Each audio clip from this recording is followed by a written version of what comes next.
अस्सलाम वालेकुम। सीखो सब कुछ में खुश आमदीद। दोस्तों, आज हम सम और सम इफ फंक्शन का यूज करना सीखेंगे। इस वक्त हमारे पास कंप्यूटर शॉप का डेटा है जिसमें डेट, आइटम और क्वांटिटी दी हुई है। अगर हमें टोटल क्वांटिटी मालूम करना है तो हमें सम का फंक्शन यूज करना पड़ेगा। आइए देखते हैं इसको कैसे यूज किया जाता है। इज इक्वल टू प्रेस करें और सम टैब की जैसे ही आप प्रेस करेंगे ब्रैकेट आ जाएगा और डेटा की रेंज बता दे कि कहां तक आपको सम चाहिए और एंटर की प्रेस कर दे। इस वक्त हमारे पास टोटल क्वांटिटी आ गई कंप्यूटर शॉप की। अगर हमें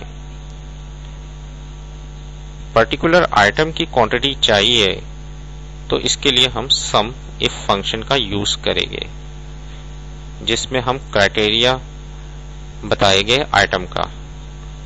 आइए देखते हैं इसको कैसे यूज किया जाता है। Is equal to sum if tab की प्रेस करें।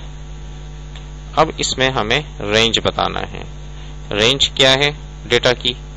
हमें जो डेटा की रेंज बतानी है वो ये बतानी है यहां से यहां तक। इसके बाद हमारे पास है कॉमा लगा दीजिए। कॉमा लगाने के बाद रेंज बताने के बाद आप क्राइटेरिया बताएंगे। क्राइटेरिया के लिए आप इस सेल को सिलेक्ट कर ले। इस सेल में जो भी आइटम होंगे वो एक क्राइटेरिया होगा। इसके बाद कॉमा लगाए और सम रेंज बता दे। सम रेंज किसकी हमें सम करना है? इन क्वांटिटी का सम करना है। इसको सिलेक्ट कर लिया। अब आप एंटर की प्रेस कर दे। जैसे ही हमने एंटर की प्रेस किया इस वक्त इसने हमें कीबोर्ड की टोटल क्वांटिटी बता दी। अगर हम यहां माउस लिखते हैं तो माउस की क्वांटिटी आ जाएगी।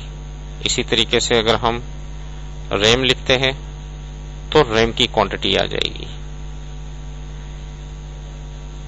कोई भी आइटम हम यहां देंगे उसकी क्वांटिटी यहां डिस्प्ले हो जाएगी। देखिए कितना जबरदस्त सम इफ फंक्शन का यूज है। उम्मीद है कि ये वीडियो आपको बहुत पसंद आई होगी। लाइक और सब्सक्राइब करना मत भूलिएगा। अल्लाह हाफिज।